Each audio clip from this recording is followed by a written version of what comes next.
ये जमीन हमेशा से इतनी जली हुई, प्यासी और बंजर नहीं थी। एक ऐसा समय था जब यहाँ भी बादलों के काफिले डेरा डाला करते थे और ये जमीन हरी घास की चादर से ढक जाया करती थी। अंकुर यहाँ भी फूटते, फूल भी खिलते और फिर एक दिन इस जमीन पर वो बहुत बड़ा गुनाह हुआ। लालच की अंधे दुश्मनों ने ऐसा जुल्म ढाया कि एक हंसता खेलता परिवार पल भर में तबाह हो गया और जिस दिन इस धरती पर उनका खून बहा, उसी दिन से ये जमीन बंजर हो गई। बादलों ने इस जमीन से अपना रुख मोड़ लिया, कुएं का पानी सूखने लगा, पेड़ पौधे जलने लगे और सारा जंगल वीरान हो गया और यहाँ के जानवर इस जमीन को छोड़कर दूसरे जंगलों में जाकर रहने लगे। लेकिन अब सवाल ये है कि इस हरी भरी जमीन पर ऐसा कौन सा गुनाह हुआ और वो किसका परिवार था जिसके खून बहने से ये जमीन जलकर राख हो गई। आइए जानते हैं। दरअसल सालों पहले इस सरजमीन पर जिसकी हुकूमत चलती थी वो था ठाकुर रघुवीर सिंह, जो एक जाबाज और बहादुर योद्धा था। ठाकुर रघुवीर सिंह के 4 बेटे थे। चारों भाई बुद्धिमान, निडर और बहादुर थे। रघुवीर के चारों बेटे उसकी सरजमीन की चारों दिशाओं से अपने जंगल की रक्षा किया करते थे। जब भी जंगल पर कोई मुसीबत आती तो चारों भाई एक साथ मिलकर एक बड़ी ताकत बनकर हर मुसीबत का सामना करते और अपने सामने खड़े बड़े से बड़े दुश्मन को शिकस्त दिया करते थे। उनकी बहादुरी के चर्चे दूर दूर तक थे। हर तरफ रघुवीर और उसके चारों बेटे का नाम का डंका बजता।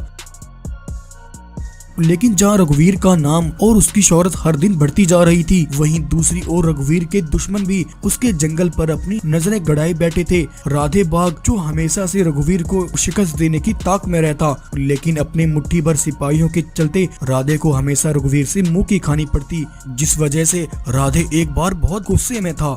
बस बहुत हुआ। एक तरफ वो रघुवीर दिन प्रतिदिन अपनी ताकत बढ़ाने में लगा है और दूसरी तरफ मैं यहाँ उसके जंगल पर हुकूमत करने का झूठा सपना देख रहा हूँ। लेकिन मैं इस तरह हाथ पर हाथ रखकर नहीं बैठ सकता। मुझे जल्द कुछ करना होगा। आखिर वो कोई तो कड़ी होगी जो उस रघुवीर के परिवार को तोड़ सके।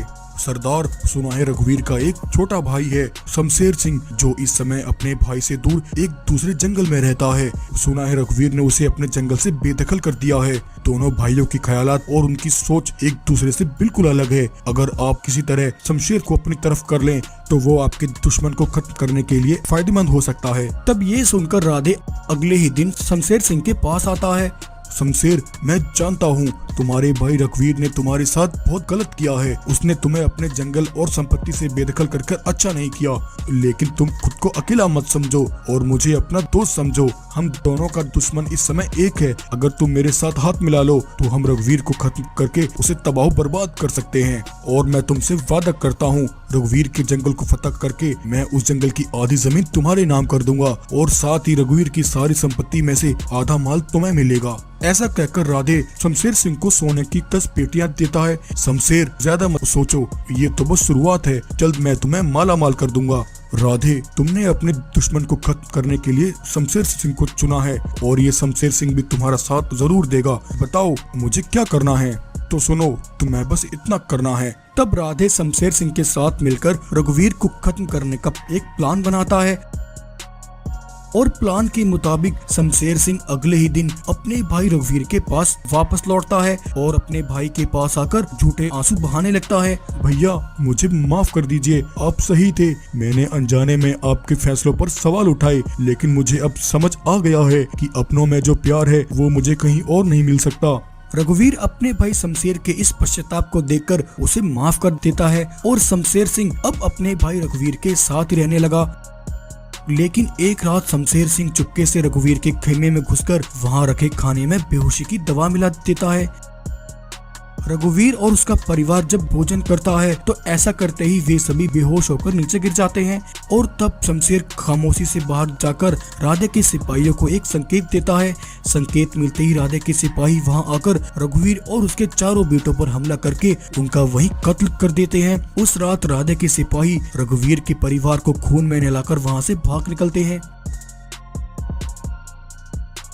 सुबह जब जंगल में ये खबर फैलती है कि रघुवीर के पूरे परिवार का कत्ल हो गया है तो जंगल के जानवर इस भयंकर घटना से बहुत हैरान होते हैं और वे सभी बहुत दुखी होते हैं। और इसी मौके का फायदा उठाकर शमशेर सिंह खुद को जंगल का राजा घोषित कर देता है। लेकिन रघुवीर के परिवार का वो श्राप उस जमीन पर ऐसा लगा कि देखते ही देखते कुछ समय में उस जंगल की जमीन बंजर होने लगी। पेड़ पौधे तालाब सब सूख गए। जंगल में हरी घास न मिलने से वहाँ के जानवर भूख और प्यास से मरने लगे और उन्होंने मजबूर होकर उस जंगल को हमेशा के लिए छोड़ दिया। ऐसे में वहाँ रहने वाली एक गरीब रुमझुम शेरनी जो गर्भवती थी अपने होने वाले बच्चे को लेकर परेशान हो जाती है।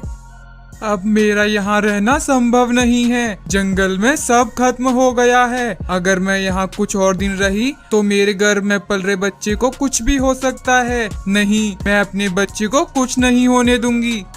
ऐसा कहकर रुमझुम अपने बच्चे को बचाने के लिए उस जंगल को हमेशा के लिए छोड़ देती है और एक पास के जंगल में आकर रहने लगती है। कुछ समय बाद एक दिन रुमझुम एक नन्हे बेटे को जन्म देती है जो बहुत अद्भुत था। रुमझुम उसका नाम वीरा रखती है। लेकिन अब वीरा को रात के समय नींद में कुछ डरावने ख्वाब आने लगते हैं। उसे हर रोज सपने में वही बंजर जमीन दिखाई देने लगी और जानवरों के रोने और बिलखने की आवाजें सुनाई देने लगी। जब भी वीरा ऐसे ख्वाब देखता तो वो बहुत डर जाता। माँ, मुझे हर रोज सपने में एक बंजर जमीन दिखाई देती है और किसी के रोने और चिल्लाने की आवाजें सुनाई देती हैं। आखिर मेरे साथ ऐसा क्यों होता है माँ? अरे बेटा, ये सब बस एक ख्वाब है। तुम इसके बारे में इतना मत सोचो। और ऐसे ही फिर रुमझुम का बेटा वीरा जवान हो गया। एक दिन वीरा चलता हुआ उसी बंजर जंगल में पहुंच गया जिसे वो हर रोज अपने ख्वाब में देखा करता था। वीरा को उस बंजर जमीन पर कुछ कब्रें दिखाई दी जो रघुवीर और उसके परिवार की थी। वीरा ने जब एक कब्र को छुआ तो उसे एक झटका सा महसूस हुआ, मानो उस कब्र के साथ वीरा का कोई गहरा रिश्ता हो। तभी इतने में एक पंडित वहाँ आता है। बेटा, सदियों से इस सरजमीन पर किसी ने कदम नहीं रखा। कौन हो तुम और तुम यहाँ किस लिए आए हो? पंडित जी, मेरा नाम वीरा है। मैं पास वाले जंगल में रहता हूँ। मुझे हर रोज सपने में ये बंजर जमीन दिखाई देती है और आज जब मैंने यहाँ आकर इन कब्रों को छुआ तो मुझे अपने अंदर कुछ अजीब सा महसूस हुआ, मानो जैसे मेरा इन कब्रों के साथ कोई गहरा नाता हो। वीरा की बात सुनकर पंडित ने अपना ध्यान लगाया और देखा कि वीरा इस सरजमीन पर कत्लेआम हुए रघु का एक बेटा है जिसका इस समय पुनर्जन्म हुआ है। वीरा, मैंने सब देख लिया है। तुम अपनी आंखें बंद करो, तुम्हें सब समझ आ जाएगा। तब वीरा अपनी आंखें बंद करता है और आंखें बंद करते ही वीरा को वो सब दिखाई देता है जिसके बारे में वो जानना चाहता था। इसका मतलब ये सारी कब्रें मेरे परिवार की हैं। हाँ बेटा, तुम्हारा पुनर्जन्म हुआ है ताकि तुम अपने परिवार के हत्यारों से उसका बदला ले सको। वीरा, तुम ये डरावने ख्वाब तब तक देखते रहोगे जब तक तुम अपने परिवार के उन हत्यारों को खत्म नहीं कर देते। वीरा, तुम्हें अपने परिवार के उन हत्यारों को खत्म करना ही होगा। तब पंडित वीरा को कुछ शक्तियाँ देता है और वीरा पिछले जन्म में हुए अपने परिवार का बदला लेने उन हत्यारों के पास पहुंचता है और अपने चचा शमशेर और राधे बाग को बुरी तरह मार डालता है। और इस तरह वीरा अपने इस जन्म में अपने परिवार का बदला पूरा करता है। और फिर उस दिन से वीरा को वो डरावने ख्वाब आने बंद हो जाते हैं। कुछ दिनों में वीरा के पिता का जंगल फिर से हरा भरा और खुशहाल हो जाता है और फिर वीरा अपनी माँ रुमझुम के साथ उसी जंगल में रहने लगता है। तो ये कहानी आपको कैसी लगी? अगर कहानी अच्छी लगी हो तो वीडियो को लाइक करें और चैनल को सब्सक्राइब जरूर करें। राधे बाग अपने सिपाहियों के साथ सोने से लदी खचाखच गाड़ियां लेकर शहर की तरफ जा रहा था कि तभी रास्ते में राधे और उसके सिपाहियों पर दुश्मनों का हमला हो जाता है। राधे के सोने से भरे ट्रकों में तेज धमाके होते हैं और उस धमाके के साथ उसका सारा सोना नदी में बह जाता है। राधे जब धमाके के धुएं से बाहर निकल कर आया तब उसे अपने सामने एक पत्र मिला जिसमें लिखा था, ये तो सिर्फ एक छोटा सा ट्रेलर था, आगे देख तेरे साथ क्या कुछ होने वाला है। अगर तू खुद को और अपने सिपाहियों को जिंदा देखना चाहता है तो तूने जो मुझसे छीना है उसे मुझे वापस लौटा दे। तेरे पास 48 घंटे का समय है। अगर तूने मेरी बात नहीं मानी तो अपना अंजाम भुगतने के लिए तैयार रहना। उस पत्र को पढ़कर राधे के चेहरे की हवाएं उड़ जाती हैं, उसके माथे से पसीना बहने लगता है। लेकिन राधे का ये दुश्मन कौन है जिसने आज राधे पर अचानक हमला कराया और उसकी राधे के साथ कैसी दुश्मनी है, आइए जानते हैं। दरअसल यहाँ आसपास के सभी जंगलों का राजा रुद्र एक बहादुर और जाबाज योद्धा था, लेकिन एक राजा होने के साथ ही रुद्र बड़ा ही रहमदिल था। उसकी रहमदिली और अच्छे व्यवहार के चर्चे बहुत दूर दूर तक फैले हुए थे। रुद्र हर रोज जंगल की बस्तियों में रहने वाले गरीब और अनाथ जानवरों को हर रोज 2 वक्त का भोजन कराता था और उन्हें उनकी इच्छा अनुसार अनाज देकर उनकी मदद करता। रुद्र का जंगल आसपास के जंगलों में सबसे खुशहाल जंगल था, क्योंकि रुद्र जैसे राजा के रहते वहाँ के जानवरों को ना कोई दुख था और ना कोई परेशानी थी। रुद्र के इस सुख समृद्धि और संपत्ति के पीछे उसे विरासत में मिली उसके पास एक ऐसी खास जादुई मशीन थी जो किसी को भी पल भर में धनवान बना सकती थी। उस मशीन में एक सिक्का डालने पर वो बदले में 100 सिक्के बनाकर देती और थोड़ा सा अनाज डालने पर वो अपने अंदर से अनाज की बोरियां निकाल कर देती। उस चमत्कारी जादुई मशीन की वजह से रुद्र आज आसपास के जंगलों में सबसे धनवान राजा था। जब रुद्र का नाम और शोहरत चारों तरफ इतनी फैल गई तो पास के जंगल में रहने वाले कांचाबा को ये चिंता सताने लगी कि कहीं उसके जंगल के जानवर भी बाकी जंगलों की तरह रुद्र को ही अपना मसीहा ना मान ले। कांचा की ये चिंता दिन प्रतिदिन बढ़ती ही जा रही थी, क्योंकि उधर रुद्र का नाम और उसकी ताकत बनने लगी और उसे सब जानने लगे। यहाँ तक कि रुद्र के वो दुश्मन जो कभी उसके खिलाफ हुआ करते थे वे सभी रुद्र के आगे अपना सर झुकाते। लेकिन रुद्र का स्वभाव कुछ ऐसा था कि वो अपने दुश्मन को भी अपने दरवाजे से कभी खाली हाथ नहीं लौटाता था। एक बार जब रुद्र जंगल में गरीब और मजलूम जानवरों को अनाज बांट रहा था, तभी जानवरों की भीड़ में कांचा के कुछ सिपाही वहाँ मौजूद थे। रुद्र की उस जादुई मशीन से खटाखट अनाज की बोरियां निकलते देख कांचा के सिपाही हैरान हो गए और वो फौरन अपने सरदार कांचा के पास पहुँचे। सरदार, मैं जानता हूँ आपके दुश्मन उस रुद्र के नाम और संपत्ति के पीछे आखिर क्या कारण है। हमने उस राज का पता लगा लिया है। सिपाहियों, वो क्या राज है, बताओ मुझे, जल्दी बताओ। आखिर रुद्र की इस अपार शौहरत के पीछे वो कौन सा राज छिपा है। कांचा के सिपाही राधे को रुद्र की जादुई मशीन के बारे में सारी बात बताते हैं। जब कांचा उस मशीन के बारे में सुनता है तो उसके कान खड़े हो जाते हैं। इसका मतलब वो रुद्र वो उस जादुई मशीन के बलबूते पर इतना उछल रहा है, लेकिन अब उसके नाम और शौहरत का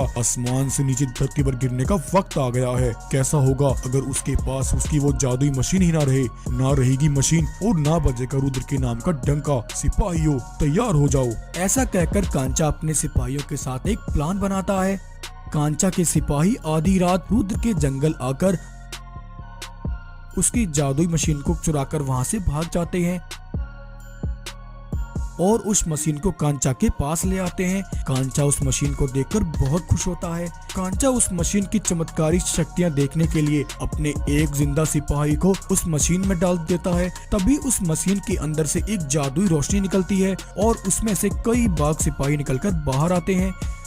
अरे वाह, ऐसी अद्भुत चमत्कारी चीज तो मैंने आज तक नहीं देखी। अब मैं इस मशीन की शक्तियों से अपनी एक बड़ी सेना तैयार करूंगा और अपनी उस विशाल सेना की मदद से अपना एक बड़ा साम्राज्य बनाऊंगा। ऐसा कहकर कांचा उस मशीन की जादुई शक्तियों का गलत प्रयोग करने लगा। लालच में आकर उसने धनवान बनने के लिए जादुई मशीन से सोना बनाना शुरू कर दिया।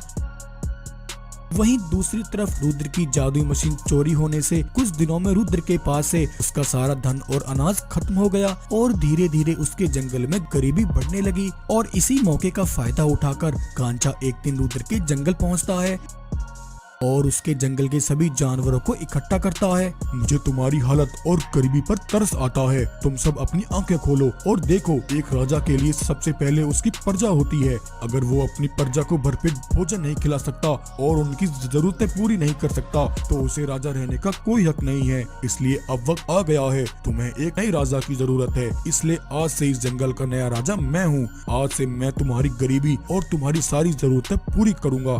गरीबी और भुखमरी में दमे हुए जानवर कांचा की बात सुनकर उस पर भरोसा कर लेते हैं और उसे अपने जंगल का नया राजा बना देते हैं। रुद्र, अब से ये जंगल मेरा है। इस समय तुम्हारी हालत ऐसी है कि मैं तुम्हें अपनी सेना में भी नहीं शामिल कर सकता, इसलिए मुझे तुम्हारी कोई जरूरत नहीं है। तुम यहाँ से जा सकते हो। ऐसा कहकर कांचा रुद्र को उसी के जंगल से निकाल देता है।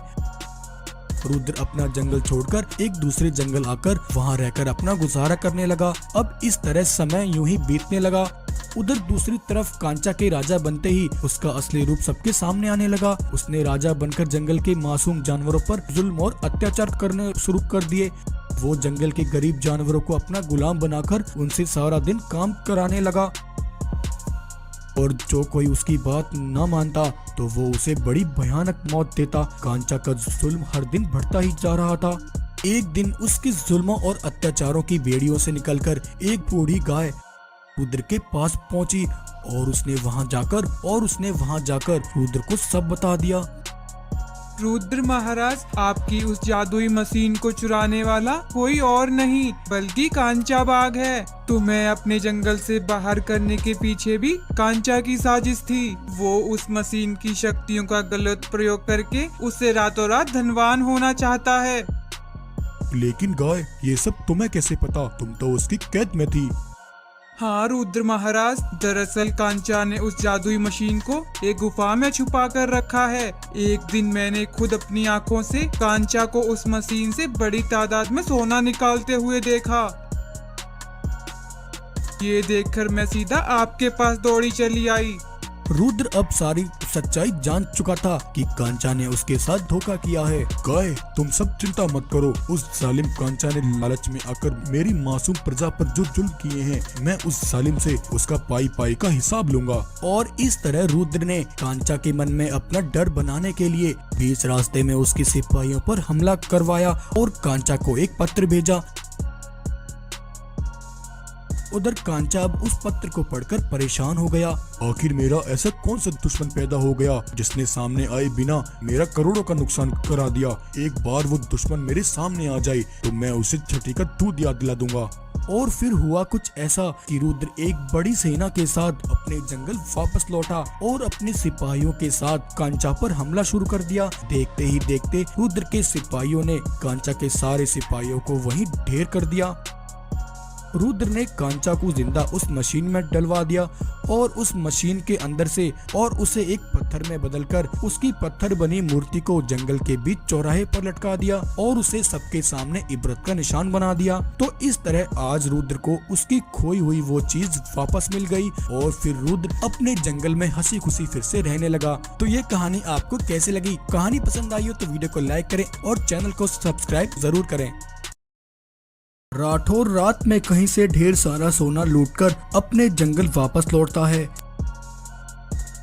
वो सोना रखकर अपनी गुफा में सोने के लिए चला जाता है, लेकिन आधी रात राठौर के सिपाहियों पर अचानक से कोई हमला कर देता है। वो राठौर के सिपाहियों को खत्म करके उनके घरों में आग लगाकर भाग जाता है।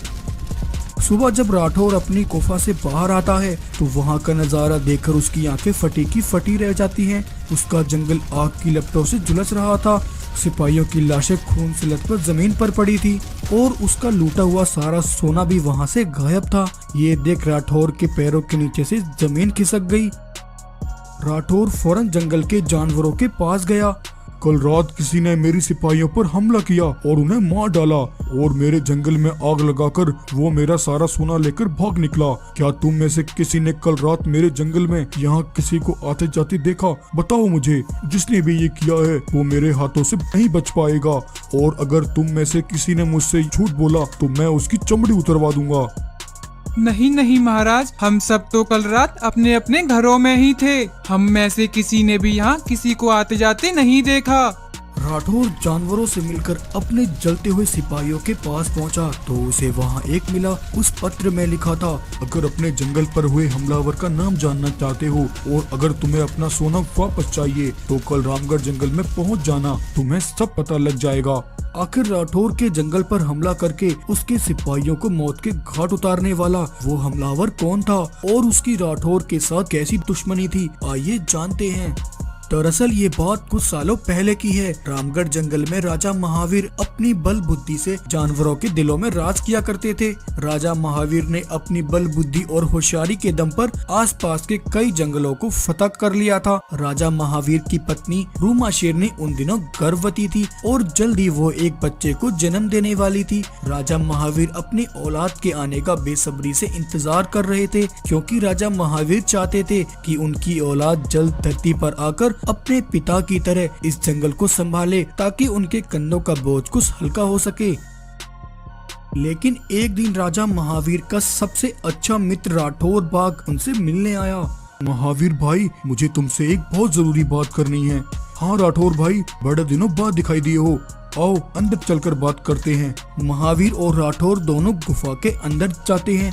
बताओ राठौर भाई, तुम्हें मुझसे क्या बात करनी है? महावीर, हमने एक साथ कई लड़ाइयाँ लड़ी हैं और बड़े से बड़े जंगलों को फतह किया है। अब सिर्फ हमसे एक ही जंगल ऐसा बचा है जिसे हम अब तक फतह नहीं कर पाए हैं, और वो जंगल आसपास के सबसे बड़े राजा शेर खान का है। मेरा उस जंगल को फतह करने का बहुत बड़ा सपना है, इसलिए मैंने वहाँ के राजा शेर खान को खत्म करने का एक प्लान बनाया है। कल तक मेरे जासूस सिपाही शहर से गोला बारूद लेकर यहाँ पहुँच जाएंगे। हम मिलकर उन गोला बारूद हथियारों से रात में शेर खान के जंगल पर हमला करके उसके जंगल को फतह कर सकते हैं। हम ये काम भेस बदल कर करेंगे, किसी को हम पर शक भी नहीं होगा। क्या कहते हो भाई, कैसा लगा मेरा प्लान? नहीं राठौर भाई, मैं ऐसे नहीं कर सकता। मैंने हमेशा हक और सच की लड़ाई हमेशा सामने से लड़ी है। पीठ पीछे वार करना कायरों का काम होता है, और वैसे भी राजा शेर खान से हमारी कोई दुश्मनी नहीं है। वो हमारे राजा हैं, मैं उनका बहुत मान सम्मान करता हूँ। मैं उनके साथ ये गद्दारी नहीं कर सकता, इसलिए तुम उस जंगल को फतह करने का अपना ख्वाब बदल दो और फिर कभी इसके बारे में सोचना भी मत। महावीर की बात सुनकर राठौर वहाँ से वापस लौट आता है और रास्ते में अपने सिपाहियों से मिलता है। महाराज, आपके कहे मुताबिक हम सारा गोला बारूद और हथियार ले आए हैं। हा हा हा हा हा हा हा। उस महावीर ने मेरा साथ नहीं दिया तो क्या हुआ, लेकिन मैं उस शेर खान के जंगल को फतह करने का अपना सपना जरूर पूरा करूंगा। ऐसा कहकर राठौर उस गोला बारूद को खुफिया रास्ते से उसे अपने जंगल ले जाता है, लेकिन राठौर की खतरनाक बारूद से भरे ट्रकों को जाते हुए एक गाय देख लेती है और रात में राठौर के जंगल जाकर उसके सारे सिपाहियों को मौत के शेर खान ये पता लगते ही अपने सिपाहियों के साथ तेजी से राठौर के खुफिया ठिकाने पर पहुंचता है। राठौर, मुझे यहाँ की तलाशी लेनी है। मुझे अभी अभी खबर मिली है कि तुमने खुफिया तरीके से यहाँ बारूद और हथियार मंगाए हैं। नहीं नहीं महाराज, ये आप क्या कह रहे हैं? मैं भला ऐसा क्यों करूँगा? सिपाहियों, जल्दी से यहाँ की तलाशी लो। शेर खान के सिपाहियों ने राठौर के खुफिया ठिकाने को छान मारा, लेकिन वहाँ उन्हें एक भी सुराग नहीं मिला। महाराज, हमने ये जगह अच्छे से तलाश की है, लेकिन हमें यहाँ कुछ नहीं मिला। ऐसा कैसे हो सकता है? वो बारूद यहाँ नहीं तो फिर कहाँ जा सकता है? महाराज, ये काम जरूर महावीर का है। वो अपने घमंड और ताकत के नशे में आपके जंगल को हथियाना चाहता है। हो ना हो, वो बारूद और हथियार उसी के पास होंगे। उधर आज महावीर अपनी गुफा के बाहर बहुत खुश था, क्योंकि उसकी पत्नी को प्रसव पीड़ा शुरू हो गई थी और थोड़ी ही देर में रूमा शेरनी ने एक नन्हे बेटे को जन्म दिया। लेकिन तभी राठौर शेर खान के साथ महावीर की गुफा पर पहुंचा और उन्होंने देखा कि वो सारा गोला बारूद और हथियार सब वहां रखा है। ये देख शेर खान को बहुत गुस्सा आया। महावीर, तुम अपने घमंड और ताकत की नशे में इतने डूब गए कि तुमने मुझे मारने की साजिश की। तुम एक गद्दार हो, और केवल तुम ही नहीं बल्कि तुम्हारा पूरा परिवार भी इस गद्दारी में तुम्हारे साथ है। तुम्हें इस गद्दारी की सजा जरूर मिलेगी। लेकिन महाराज, मैंने ऐसा कुछ भी नहीं किया। बकवास बंद करो महावीर, तुम्हारी गद्दारी सबके सामने साबित हो चुकी है। शेर खान ने महावीर की एक न सुनी और उसने महावीर और उसकी पत्नी रूमा के साथ दोनों को सूली पर चढ़ा दिया और वो सारा गोला बारूद अपने कब्जे में ले लिया। ये देख राठौर चैन की सांस लेता है और मनी मन बहुत खुश होता है, क्योंकि बेकसूर महावीर को फंसाने के पीछे राठौर का हाथ था। जब उस गाय ने शेर खान को जंगल में खुफिया बारूद लाने की खबर दी, तो उस गाय को शेर खान को ये सब बताते हुए राठौर के एक सिपाही ने देख लिया था, और तब राठौर ने अपने सिपाहियों से कहकर वो सारा गोला बारूद महावीर की गुफा पर रखवा दिया। उधर महावीर का बेटा अपने माता पिता की लाश देखकर जोर जोर से रोने लगा। तभी वो गाय वहां आती है। राजा महावीर तो एक सच्चे और नेक प्रिय राजा थे, वो कभी ऐसा नहीं कर सकते। मुझे तो ये एक बहुत बड़ी साजिश लगती है।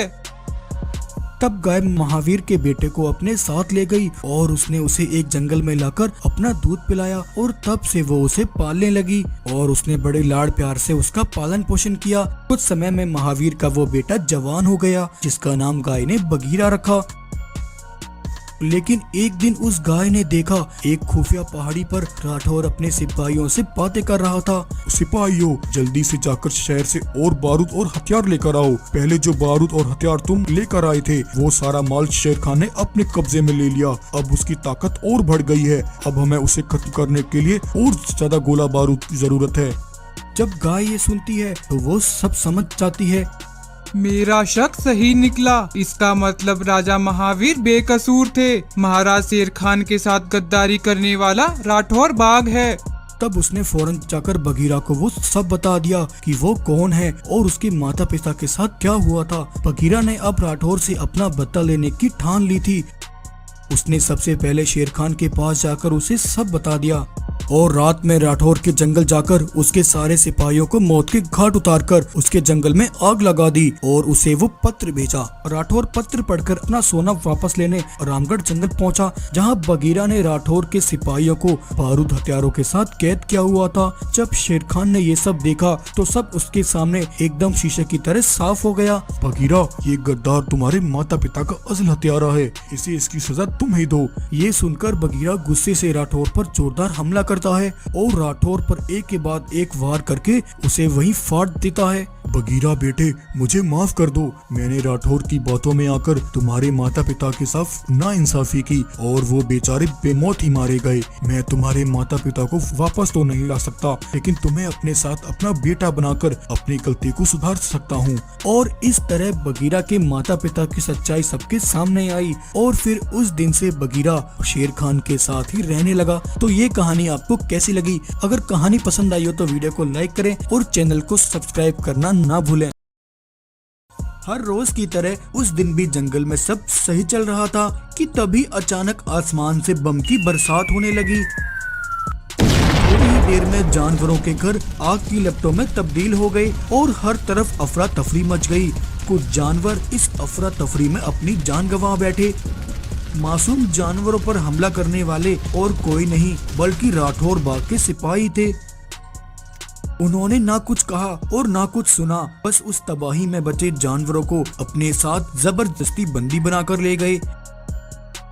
दूसरी ओर राठौर ने कैदी जानवरों को वहां आते ही काम पर लगा दिया। उसने जबरदस्ती जानवरों से खुदाई करवाना शुरू कर दिया। जल्दी जल्दी हाथ चलाओ और ये गड्ढा खोदो। और तुम सिपाही हो, तुम खड़े खड़े क्या देख रहे हो? जाओ और आसपास के जंगलों से और जानवर पकड़ कर लाओ। ये सुनकर राठौर के सिपाही जंगल की चारों दिशाओं में फैल जाते हैं। लेकिन मासूम जानवरों को पकड़ने के पीछे राठौर का आखिर क्या मकसद था और इस गड्ढे के पीछे वो कौन सा राज था, आइए जानते हैं।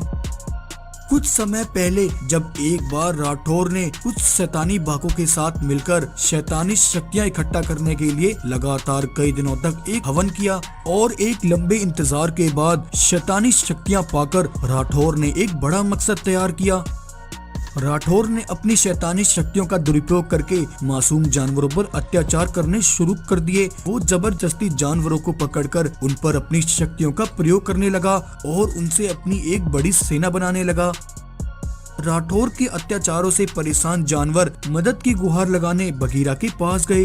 बगीरा, जिसके पास कुछ जादुई शक्तियां थीं, वो उन शक्तियों से हमेशा सच का साथ देता और गरीब मजलूम अनाथ जानवरों की मदद करता। अपने इन अच्छे कर्मों की वजह से बगीरा जंगल में मशहूर था। बगीरा, हमारी मदद करो। वो जालिम राठौर बाघ, उसने कड़ी तपस्या से शैतानी शक्तियाँ हासिल कर ली हैं। वो उन शक्तियों से हम पर अत्याचार कर रहा है। वो जालिम जबरदस्ती हमारे बच्चों को पकड़कर उन्हें अपनी सेना में शामिल कर रहा है। ये सुनकर बगीरा अपनी पूरी सेना के साथ राठौर के जंगल उतरता है। कौन हो तुम और तुम यहाँ किस लिए आए हो? राठौर, मैं यहाँ खून बहाना नहीं चाहता। मेरा सिर्फ एक ही मकसद होता है, बुराई और अत्याचारों से लड़ना। तुम अपनी इन शक्तियों के नशे में चूर मजलूम जानवरों पर जुल्म कर रहे हो। तुम्हें ये सब आज से और इसी समय बंद करना होगा। अगर तुम मुझसे ऐसा करने का वादा करते हो तो मैं इसी समय अपनी सेना के साथ यहाँ से चला जाऊंगा। और अगर तुमने मेरी बात नहीं मानी तो मेरी सेना तुम्हारी इस कमजोर सेना को मार डालेगी। हा हा हा हा हा हा हा हा हा। तुम कौन होते हुए मुझे धमकी देने वाले? मेरा ये जुल्म और अत्याचार ऐसे ही चलता रहेगा और अब तुम भी यहाँ आ गए हो तो मैं तुम्हारी भी शक्तियाँ छीनकर तुम्हें भी अपना गुलाम बना लूंगा। अगर ऐसी बात है तो फिर तुम अपना अंजाम भुगतने के लिए तैयार हो जाओ। ये कहते ही बगीरा अपनी शक्तियों से शैतानी राठौर और उसकी सारी सेना को कैद कर लेता है। बगीरा राठौर से उसकी सारी शक्तियाँ छीनकर एक मणि के अंदर कैद कर लेता है और उस मणि को ले जाकर एक बड़े गड्ढे के अंदर दबा देता है। अब राठौर इस मणि तक कभी नहीं पहुंच पाएगा और वो सारी उम्र सलाखों के पीछे रहेगा। लेकिन उस समय बगीरा को वो मणि छिपाते हुए राठौर का गुरु एक शैतानी भालू देख लेता है। अब कुछ साल ऐसे ही बीत जाते हैं, लेकिन एक दिन वो शैतानी भालू राठौर का पता पाकर मौका मिलते ही उसे बगीरा की कैद से आजाद करा देता है और राठौर को उस मणि का पता भी बता देता है। तो इस तरह आज राठौर बगीरा की कैद से आजाद होकर अपनी खोई हुई शक्तियों को वापस पाने के लिए मजलूम और गरीब जानवरों से उस गड्ढे की खुदाई करवा रहा था। वहीं दूसरी ओर राठौर के सिपाही एक जंगल में पहुंचकर एक बूढ़े शेर और शेरनी को बंदी बनाकर अपने साथ ले जाने लगते हैं। उस शेर और शेरनी का बेटा शिवा अपने माता पिता को बंदी बना देखकर कहता है, अरे छोड़ दो, तुम मेरे माता पिता को कहाँ लेकर जा रहे हो? दुष्ट शैतानी भागो, छोड़ दो मेरे माता पिता को। लेकिन राठौर के सिपाही उसकी एक नहीं सुनते और शिवा के माता पिता को उठाकर अपने साथ ले जाते हैं। लेकिन उनका पीछा करते हुए शिवा भी उनके साथ राठौर के जंगल आ जाता है और शिवा वहां आकर हैरान हो जाता है। शिवा देखता है कि एक शैतानी बाघ अपनी शैतानी सेना के साथ उसके माता पिता और वहां कैद मासूम जानवरों से एक गड्ढा खुदवा रहा है। बस कुछ समय की बात है और फिर मुझे मेरी खोई हुई शैतानी शक्तियाँ वापस मिल जाएंगी और तब मैं उस बगीरा से अपना बदला लूंगा। शिवा ये सुनकर घबरा जाता है और फौरन बगीरा के जंगल उसके पास पहुंचता है और वहां आकर बगीरा को सारी बात बताता है। बगीरा, मेरे माता पिता को बचा लो, एक शैतानी बाघ ने मेरे माता पिता और कई मासूम जानवरों को बंदी बना रखा है और वो उनसे एक गड्ढा खुदवा रहा है। वो कह रहा था कि उस गड्ढे के अंदर उसकी खोई हुई शक्तियाँ छिपी हैं जिन्हें वो वापस पाना चाहता है और वो तुमसे कोई अपना बदला लेने की बात भी कर रहा था। जब बगीरा ये सुनता है तो उसे सब समझ आ जाता है कि वो शैतानी बाघ और कोई नहीं बल्कि राठौर है। इसका मतलब वो राठौर मेरी कैद से आजाद हो गया। मुझे उसे रोकना होगा वरना वो सब तबाह कर देगा। तब बगीरा बिना टाइम गवाए अपनी सेना लेकर राठौर के पास पहुंचता है। बगीरा को वहां देखकर राठौर के होश उड़ जाते हैं। राठौर, उस दिन तो मैंने तुझे और तेरी सेना को जीवित छोड़ दिया था, लेकिन आज तुम्हें मेरे हाथों से कोई नहीं बचा सकता। इससे पहले राठौर कुछ करता, बगीरा अपनी शक्तियों से राठौर और उसकी सारी सेना को उसी गड्ढे में गिरा देता है और उस गड्ढे को मिट्टी से बंद कर देता है। लालची राठौर और उसकी सारी सेना उस गड्ढे में हमेशा के लिए बंद हो जाती है। सभी जानवर और शिवा के माता पिता राठौर की कैद से आजाद होकर बहुत खुश होते हैं और वे सभी मिलकर बगीरा का धन्यवाद करते हैं। शुक्रिया मेरा नहीं बल्कि इस शिवा का करो, आज इसने एक बहादुर काम किया है। अगर ये सही समय पर मुझे राठौर के बारे में नहीं बताता तो बहुत देर हो जाती। शिवा, तुम एक बहादुर सिपाही हो, मेरा आशीर्वाद है, तुम एक दिन अपने माता पिता का नाम जरूर रोशन करोगे। तो ये कहानी आपको कैसी लगी? अगर कहानी पसंद आई हो तो वीडियो को लाइक करें और चैनल को सब्सक्राइब जरूर करें।